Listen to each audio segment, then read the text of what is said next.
Hello everyone, it's your boy Gus back again with another video, and yeah, this is definitely a different type of video that I'm doing on my channel, but I want to start doing some new stuff on my channel that aren't just reaction and gameplay stuff. So yeah, today's video, it's mainly involving two things. The game Dead by Daylight, and if there was going to be a crossover or collab with Murder Drones, this is what I think it would be like. Now, I'll keep in mind this.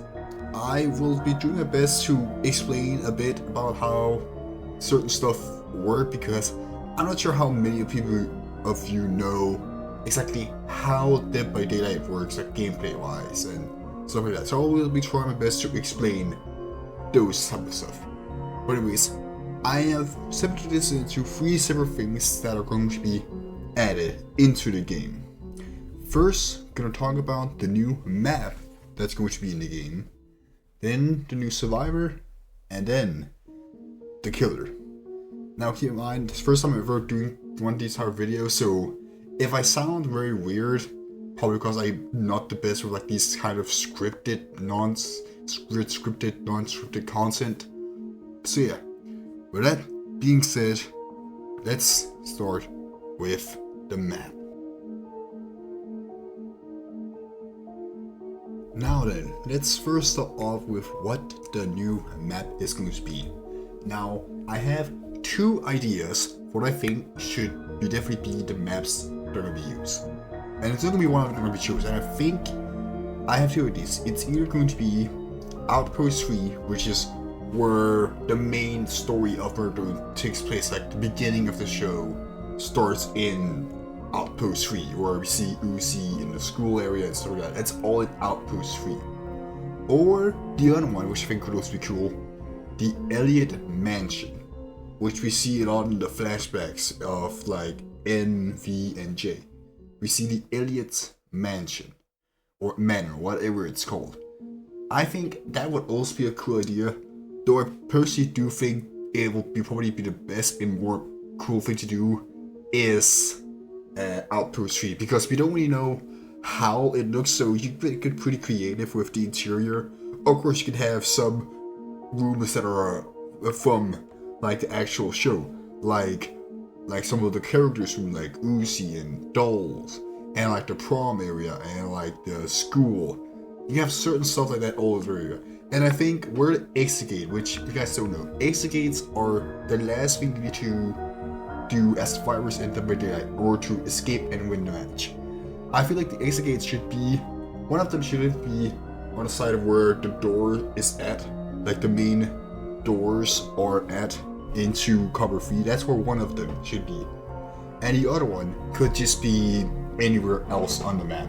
I mean, because we don't know if there's any other exits in Outpost 3. We don't, if the exit is in copper, I'm sorry.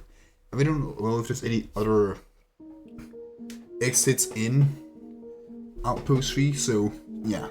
I'm going with one of the main exits. It's gonna be the door, and the doors there. It's gonna be one of the main exits, and there's gonna be a separate one. But yeah, that's the map. Now, let's move on over to the survivor. Now, for the survivor, it was a bit hard to think about who I should use or make the survivor for this collab. I had a couple ideas, but one main thing I knew, I wanted to make it a human character, not one of the drones. Mainly because I feel it would be weird to add a drone survivor, because all the survivors in Dead by Daylight are humans, and I don't think I shouldn't change that at all.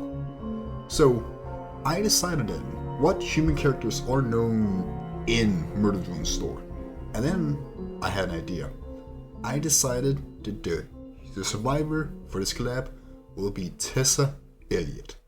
Now I know you're gonna be saying, well, Tessa is stated in the story Murder Drone, so well, here's the thing. In the Dead by Daylight lore, a lot of the time characters will be taken from specific points in time in their verse, universes, whatever. So what I'm saying is, Tessa Elliott here will be taken sometime before her death by the hands of sin or the solar. So that's how she's in the well.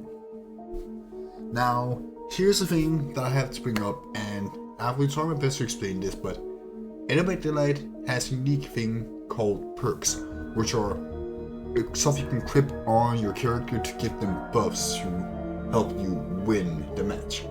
Now, each survivor in the game has 3 unique perks to them, and of course that means I had to come up with 3 unique perks for Tessa. Now this was a bit hard, but what I decided to do was take the 3 perks represent the 3 drones that she loved a lot: N, V, and J, so there's reference to them. The first perk I have here is I love doing anything, which is of course a reference to N and one of his iconic lines he has said. Now, what this perk does is you gain 10% speed, meaning like speed, meaning how fast the thing goes when you're repairing or heal. If you do a repairing or healing action, specifically you gain this speed if you're doing it with another survivor. So let's say if you see someone working on a generator or healing somebody else, if you go over to help them, the progress will be 10% faster.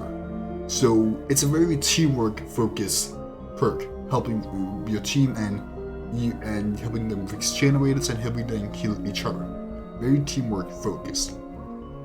The next perk is I Still Feel Nothing, which is a reference to V.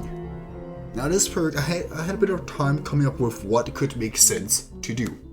Then I had an idea. Now in the Delight, there's a way for killers to win is that they have to hook the survivors on hooks around the map. And other survivors, if you're hooked, other survivors can come over and help you get you unhooked.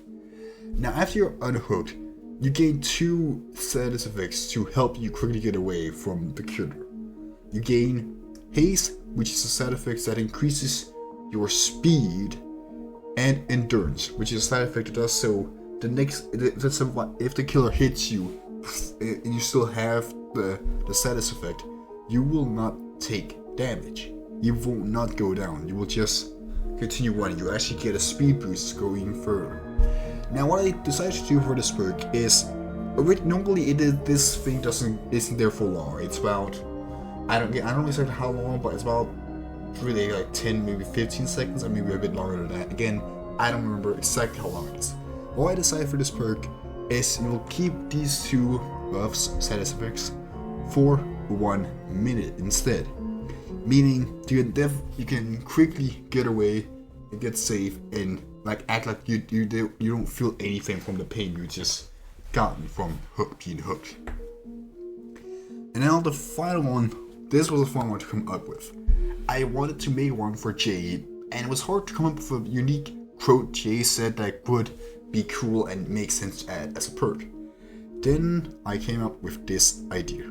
The perk is called Branded Pens, which is a line she says in in episode 1, in the pilot, where Uzi kicks the JC Jensen's pens into Jay's head thing. Now what this perk is something unique technically. After repairing the generator for 15 seconds, you can go into a locker, and then in the locker you can get a pen. And then when the killer picks you up, you have a skill check, which what a skill check is when you're doing generator healing or something like that, there'll be like a circle on screen and it will go around like a clock, and there's a little like a mark thing you have to click on, like a gray zone, and you have to time a spacebar or whatever button you have set to it, time it in there in order to hit the skill check. Now if you hit that skill check, you will basically get off the killer's shoulders, get off the killer after he picks you up, and then you'll be able to get away. There will be something for like a couple of seconds, not that long. Now to make this unique, I'll say you can make these pins 3 times, but each pin gets weaker. So like the first pin, it will be like, I would say, 3 seconds the killer is stunned for after you get off. But then the other two, the second one will be 2 seconds, and the final one will be 1 second. So we'll get progressively weaker pins you will get. Now these perks, I don't know exactly if they're that strong or good. That's not what I intended. I'm intended for me to make these make sense for the character. And I feel like they kind of do. Well, kind of, it meaning being kind of representative of the drone characters. Now, then, it's time for the moment you all been waiting for. The most impactful thing in this game I have to make. It is time for the killer. Now, as for the killer, I think it is pretty obvious who this is gonna be, and hopefully I could have made a decent enough power for it. Now, the killer is of course going to be Sin, or as they're gonna be called, the Solver. Now you might be wondering, why am I calling them the Solver and not Sin? Well, that's because DBD has a thing where the killers in the game aren't referred to by their names. They're referred to by what they're known for, like what their main features are. For example, Springtrap is referred to as the animatronic, and stuff like that. So it probably makes sense for Sin to be referred to as not her name, but the thing controlling her, the Solver. Now, as for her power, what I've came up with is the power called Absolute Lead. Now, the thing is, for killer, each and every single killer has a unique power that's specific to them. And I tried to make this unique to her, but also something people can quickly get the hang of. Now, her main power was that the Sin has 2 leaps in total in her base kit, and which you can use to quickly jump forward or leap as survivors. And how that works is kind of similar to the killer, the Mastermind's power, where he doesn't leap but he dashes forward twice. He has 2 dashes. And it'll work, and the Sin's power will work similarly to that. But her, instead of being able to quickly vault over pallets and vaults, she'll be able to jump over them instead. Now, when you hit someone with it, it will of course not only do damage or injure them, it will also infect them with the Solver virus. Now, I know we're going to be wondering, well, the Solver virus isn't something to be known to infect humans. I know, but the entity, the being that controls the realm or the predictor is playing, has been known to change how killers, their powers or their things work to fit more to the realm. So I feel like he will change the virus to make it so it can infect humans as well. And survivors who are infected can be cured by it. It can be, but in order to be cured, they have to use a syringe to get find in some chests around the map.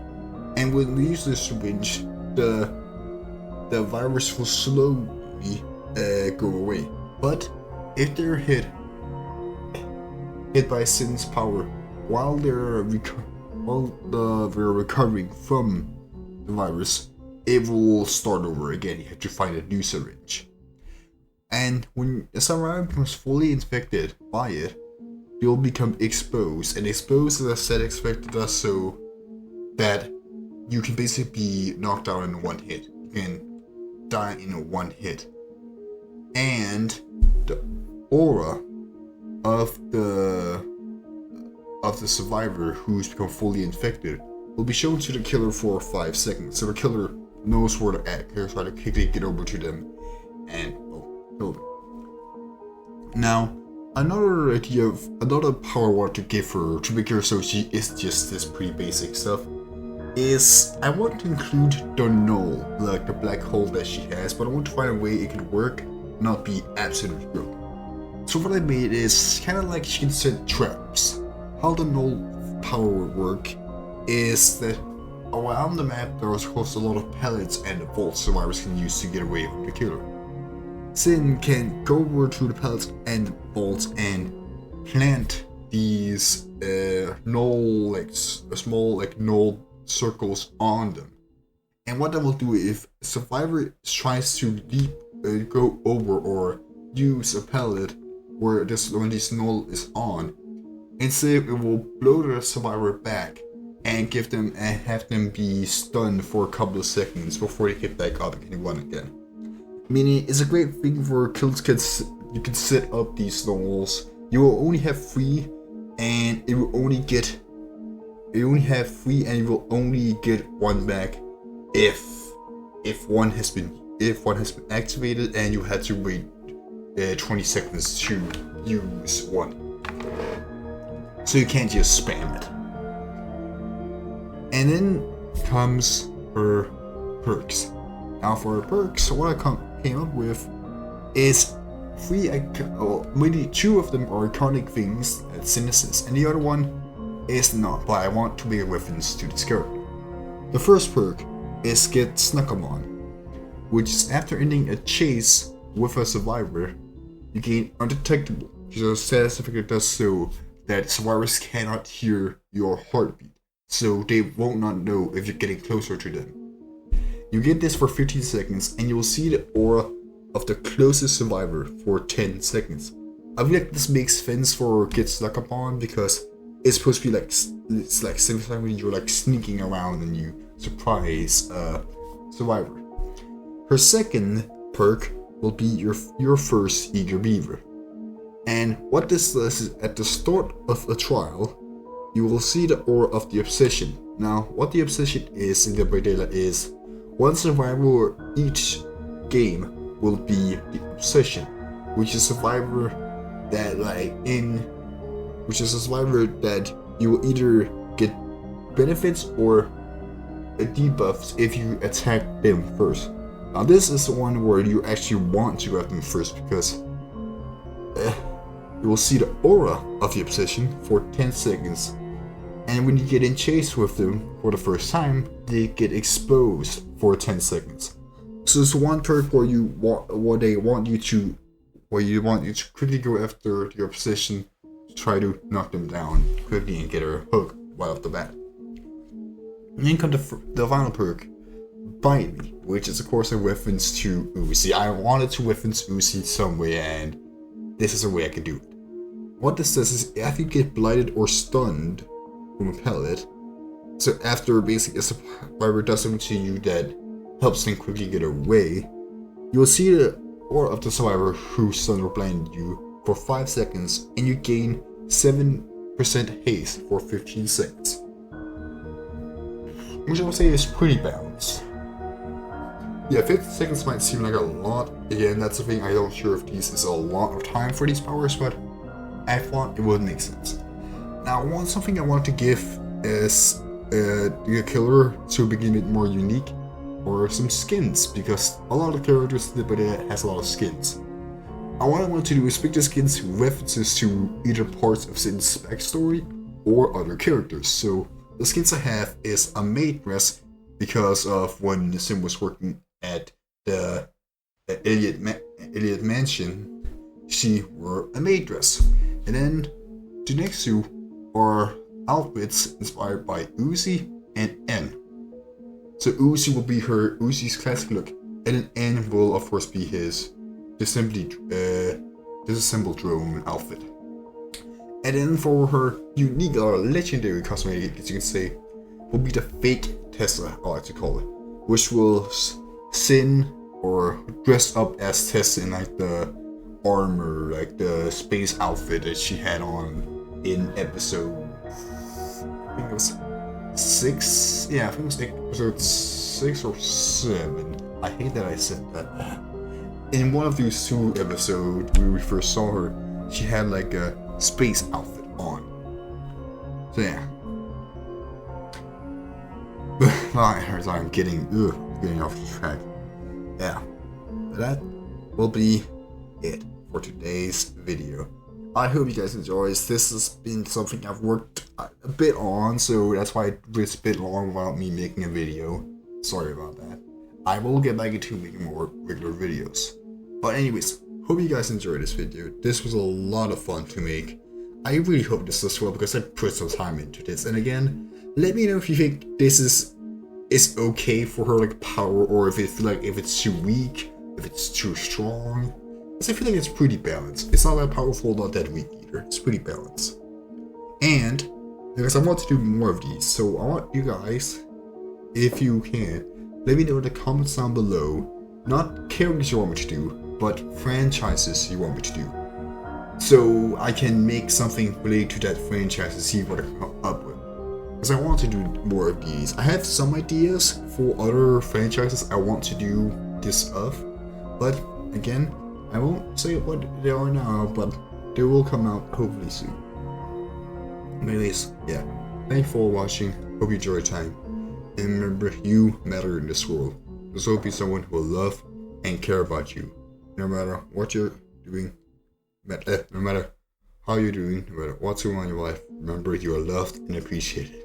Be happy, stay happy, and I'll see all you lovely people next time. Later, Bucket Army.